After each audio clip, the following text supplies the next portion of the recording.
De onthulling van een wapenschild als plaquette vrijdagochtend op het Mgr Gammelsplein is een eerbetoon aan de naamgever van het plein, Jacobus Hubertus Schouwmans.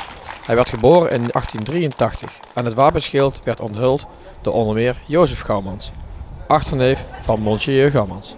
Wat kunt u over hem vertellen? Nou, niet veel, want hij was bijna dood toen ik nog geboren moest worden. Ik heb een jaar geleefd tijdens zijn leven. Dus onze levens overlappen elkaar niet. Ik weet dat hij hier geboren is op de plek waar dat schildje is onthuld zo'n beetje. Waar zijn ouderlijk huis stond, ook mijn ouderlijk huis. En dat hij na de studie op het gymnasium bij de Franciscanen hier in Venray bij de Kruisheren is ingetreden. In 1926 naar Indonesië gegaan. Daar in 1942 tijdens de Japanse bezetting tot bisschop is gewijd. Geïnterneerd heeft gezeten. In 1948 nog een keer in Venray is geweest, maar daar hebben jullie een filmpje over uitgezonden een paar jaar geleden. En daarna is hij teruggegaan naar Indonesië, maar in 1951 is hij moeten stoppen met zijn werken. En in 1953 in Hees bij Nijmegen gestorven en begraven in Sint Agatha. Ja, u heeft hem niet gekend, maar hij heeft u wel gedoopt, begreep ik.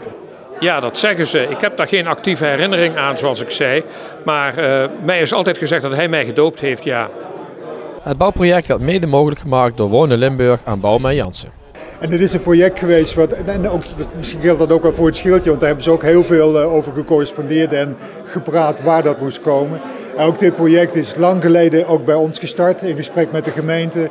Er zijn veel plannen geweest voor de hoek en ook om het hele plein gewoon net een andere entree te geven. Dus we zijn heel trots dat na veel pogingen uiteindelijk een paar jaar geleden met hulp van gemeente en met hulp van de provincie ook wij aan dit project hebben kunnen beginnen.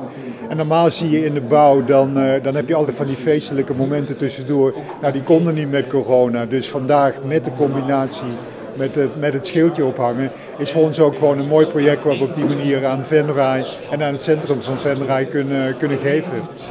Ja, want wanneer is nou eigenlijk bedacht om dat schildje juist daar op te hangen?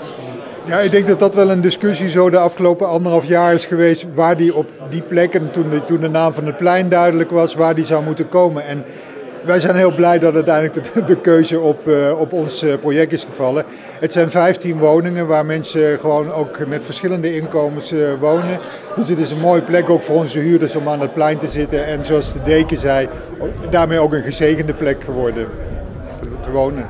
Lijkt me een gewilde plek om te wonen. Ja, dat zou ik ook denken. Zeker als je die balkonnetjes aan de kant van het plein hebt, ja, dan woon je op een hele mooie rustige plek, toch in het centrum van Venray. En wat vindt u ervan dat u juist vandaag het schildje heeft mogen onthullen? Nou ja, wat ik daarvan vind, ik ben blij dat dat schild dat door meneer Tillemans is gemaakt, onze overbuurman, die in de oorlog in de kelders van mijn ouderlijk huis heeft mogen schuilen, dat we dat schildje nu weer op de plek waar het gemaakt is eigenlijk hebben kunnen terughangen